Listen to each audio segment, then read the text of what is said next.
For as long as there have been humans on earth, there have been wars and rumors of wars, for all kinds of reasons. Some little, some great, whether for land, family, greed, or religion.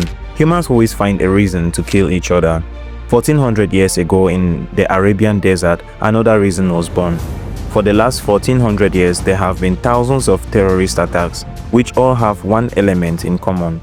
They were all committed in the name of Islam.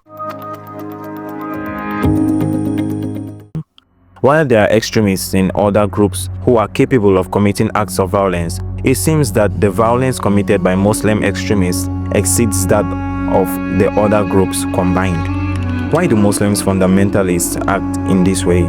Are Muslims inherently inhuman, savage, and evil? Of course not. Muslims are ordinary people, just like anybody else. They are fathers, brothers, and sons. They could be doctors, engineers, and lawyers. They are your co-workers and your next-door neighbors. So what goes on in their minds when they act violently? To understand this, one must understand an important and dangerous Islamic teaching called Jihad, or Holy War. It is important to understand that not every Arab is a Muslim, not every Muslim is an Arab, and not every Muslim is a fundamentalist. I am not trying to attack Muslims, but only expose a teaching in a religion that has a serious deadly effect on all society. It is also important to know that in exercising jihad, Muslim fundamentalists think they are only obeying God's commandments, and in doing so, they are assuring themselves a place in paradise.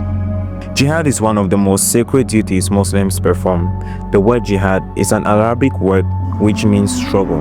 In this sense, jihad is the struggle for the cause of spreading Islam, using all means available to Muslims, including violence. This kind of jihad is often referred to as holy war. In resorting to violence, Muslims will not have any problem finding passages in the Quran and the Hadith that will not only condone violence but will also demand it. Allah orders Muslims in the Quran to terrorize non-Muslims on his behalf. For example, Surah 8 verse 16. Strike terror in the heart of the enemies of God and your enemies. Surah 9 verse 14. Fight them, and God will punish them by your hands. Cover them with shame. Surah 8 verse 13 to 17. I will instill terror into the hearts of the unbelievers. Smite ye above their necks, and smite all their fingertips off them. It is not ye who slew them, it was God. In the Hadith, Mohammad also urges Muslims to practice jihad. Mohammad was once asked, what is the best deed for Muslims next to believing in Allah and His Apostle? His answer was to participate in jihad in Allah's cause. Muhammad was quoted as saying, I have been ordered to fight with the people till they say none has the right to be worshipped but Allah. Muhammad also said, the person who participates in Allah's cause and nothing compels him do so except belief in Allah and His Apostle will be recompensed by Allah either with a reward or booty, or will be admitted to paradise. When the Prophet of Islam started preaching his new religion in Mecca, he was conciliatory to Christians and Jews. He told them, we believe in what has been sent down to us and sent down to you. Our God is the same as your God. This attitude changed completely after he gained strength. Allah then tells him to fight the people of the book who do not accept the religion of the truth until they pay tribute by hand, being inferior. Regarding Christians and Jews, it seemed that Muhammad hated the Jews more. During his lifetime, Muhammad devoted much of his effort to get rid of the Jews.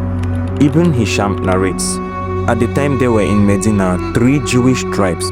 2 of them were besieged by Muhammad's men, blocking their access to food supplies until they surrendered on Muhammad's terms, which were that their lives would be spared, that they must immigrate from Medina, and that they must deposit all their belongings at a certain place for distribution amongst Muslims. The 3rd tribe was not as lucky. After the War of the Trench, in which Muhammad was besieged by the Qurayshites led by Abu Sufyan, it was alleged that the 3rd Jewish tribe agreed to provide help from within Abu Sufyan's forces.